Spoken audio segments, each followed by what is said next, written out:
Dzień dobry. Niedziela. Serdecznie witam w niedzielę. Aha, skoro niedziela to ten.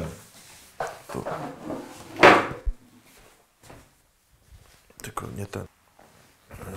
No więc dzień dobry.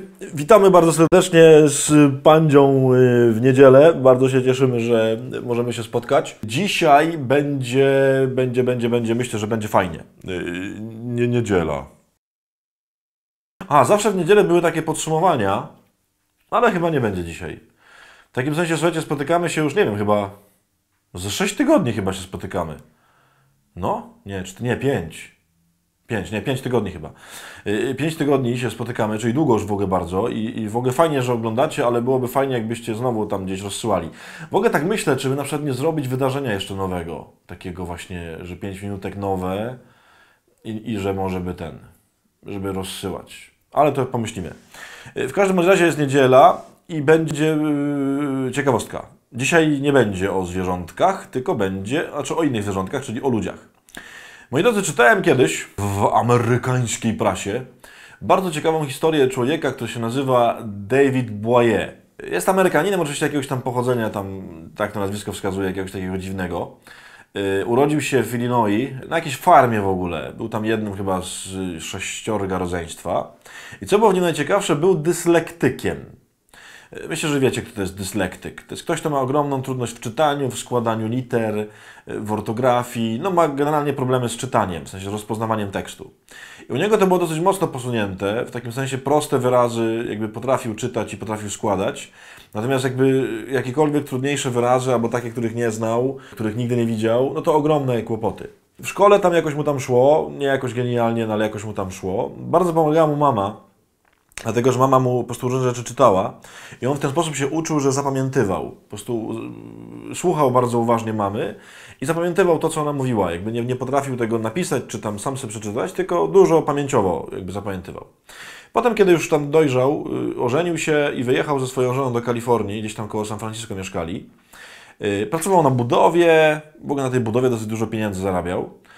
Jako tam budowlaniec, nie? I tam mówi w ogóle, że było mu dobrze. Ale miał takie marzenie z dzieciństwa, które się wzięło z telewizji, bo oglądał jakieś programy telewizyjne. Tam chyba Prawo i Porządek oglądał, taki serial jest. No właśnie o prawnikach, tak, o takim zawodzie związanym z sądem i tak dalej. I tam mu kiedyś chodziło po głowie, że mógłby kimś takim być. Oczywiście w związku z tym, że był dyslektykiem i też miał taką, a nie inną historię życia, no to się nigdy nie udało. I jak był w tej Kalifornii już, to żona urodziło im się któreś dziecko i zaczęła go męczyć. A, że może byś coś zrobił, że może byś jakoś tam też się wykształcił, że czemu jesteś taki prosty? I on się w końcu ugiął. I słuchajcie, co się stało? Poszedł w ogóle, co jest niewiarygodne, na studia prawnicze, nie? Dyslektyk. Wiecie, że na studiach prawniczych, jeśli tu są jakieś prawniki, które słuchają, to wiedzą. No tam trzeba, znaczy jak na każdych studiach, ale myślę, że na prawniczych szczególnie, trzeba po prostu cholernie dużo czytać. Bo to się czyta te wszystkie po prostu kodeksy, wszystkie te prawa, wszystkie te historie różnych procesów. Szczególnie w Stanach, nie? Tam wiecie, że prawo jest, jak się nazywa? Nie procesowe, tylko precedensowe właśnie. Więc jakby trzeba czytać te wszystkie precedensy, wszystkie historie tych rozpraw i tak dalej. No on tego nie umiał. Słuchajcie, możecie sobie sprawdzić w necie. David Bowie jest jednym z najbardziej znanych na świecie prawników procesowych. Jak to się stało, że po pierwsze udało mu się skończyć studia, ale to w ogóle ryba, bo przez to jakoś tam jeszcze przeszedł, ale że potem jakby dał sobie radę. Otóż on ma po prostu fantastyczną zdolność słuchania, która mu się wyrobiła przez to, że nie potrafił czytać i uciekał przed tym czytaniem. I po prostu nauczył się słuchać, mało tego, żeby potem w szkole egzaminy zdawać, to musiał się nauczyć tak słuchać, żeby po prostu jak najwięcej zapamiętać, ale też żeby zapamiętać jak najwięcej, że tak powiem, kluczowych spraw. No bo trudno jest zapamiętać wszystkie szczególiki. Natomiast on po prostu uczył się, żeby wszystkie kluczowe fragmenty, elementy, najważniejsze sprawy w tych procesach i tak dalej pozapamiętywać. I co się stało? Dzięki temu wyrobiła mu się taka zdolność, że on potrafi po prostu fantastycznie opowiadać i fantastycznie przekazywać w krótkich jakby wypowiedziach po prostu jakby sedno sprawy. Bo tego go nauczyło to, że on nie może dużo czytać. Dlatego, że się strasznie przy tym męczy, więc po prostu wyciąga tylko najlepsze kawałki. I dzięki temu po prostu stał się niezwykle przekonującym prawnikiem, bo on potrafi po prostu szybko dojść do sedna, szybko złapać punkt, jakby, w którym się dzieje, winny, niewinny i tak dalej, i tak dalej. Ja myślę, że to jest w ogóle strasznie ciekawe. Znaczy, pomijam w ogóle tą jego historię, że on się stał takim prawnikiem.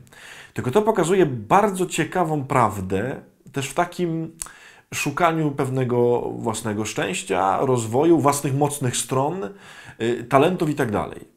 Jest jedna droga szukania talentów, która polega na tym, że rozpoznajemy, gdzie mamy mocne strony i je rozwijamy. I to jest w ogóle super. Jakby ja, broń Boże, tego nie chcę negować. I tak postępujemy w większości wypadków. Czyli patrzymy na siebie i szukamy, gdzie mamy talenty, mocne strony, zalety, gdzie nam coś wychodzi. Jak znajdziemy, że coś nam wychodzi, na przykład dziecko się orientuje, że nie wiem, świetne jest na przykład w koordynacji ruchowej, wzrokowej i przestrzennej, to potem zostaje, nie wiem, Tigerem Woodsem i gra w golfa, nie? Bo ma po prostu świetnie to zrobione.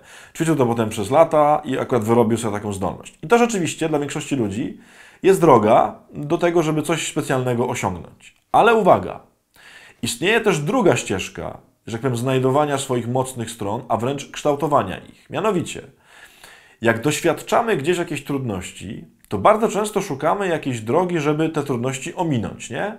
No właśnie, na przykład David Bowie, w związku z tym, że nie umiał czytać i bardzo się tego wstydził i to było trudne dla niego w szkole, to już poszukał sobie drogi obejścia, jak to obejść, żeby się z tym nie męczyć. I drogą obejścia właśnie było słuchanie, było zapamiętywanie, była umiejętność skracania historii do sedna. Okazało się, że w drodze jakby obejścia problemu jest jego talent.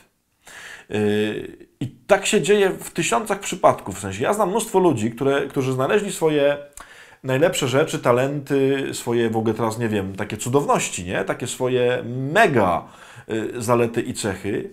Nie tylko w ten sposób, że odkryli swoje dobre cechy, tylko właśnie odkryli złe cechy i poszukali drogi, jak je obejść.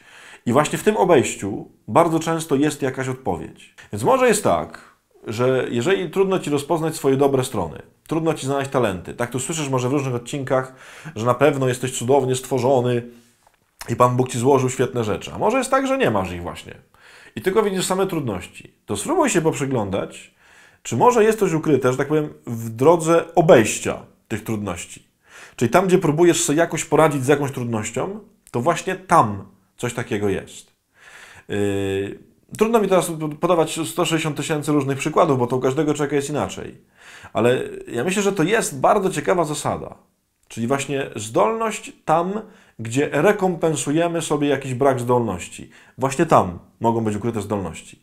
Spróbuj dzisiaj razem z tym Davidem Bowie o tym pomyśleć. Zdanie ewangeliczne, w sensie z Pisma Świętego, no to już bardziej chyba wprost się punktu nie da dać, czyli moc bowiem w słabości się doskonali. Czyli właśnie tam, gdzie masz słabość, to tam może pojawić się moc do czegoś innego. Tam, gdzie masz słabość, gdzie coś Ci nie wychodzi, tam drogą obejścia znajdziesz swój talent. Chodź dzisiaj z tym zdaniem, moc słabości się doskonali.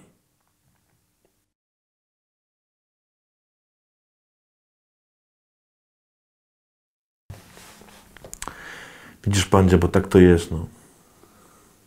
Oni nas wszyscy nie rozumieją w ogóle, wiesz? Tylko Ty mnie rozumiesz. No, ale to co zrobić? Dobrze, że Cię mam chociaż tą niedzielę, wiesz? Oj, Pandzia, Pandzia. No dobrze. Co?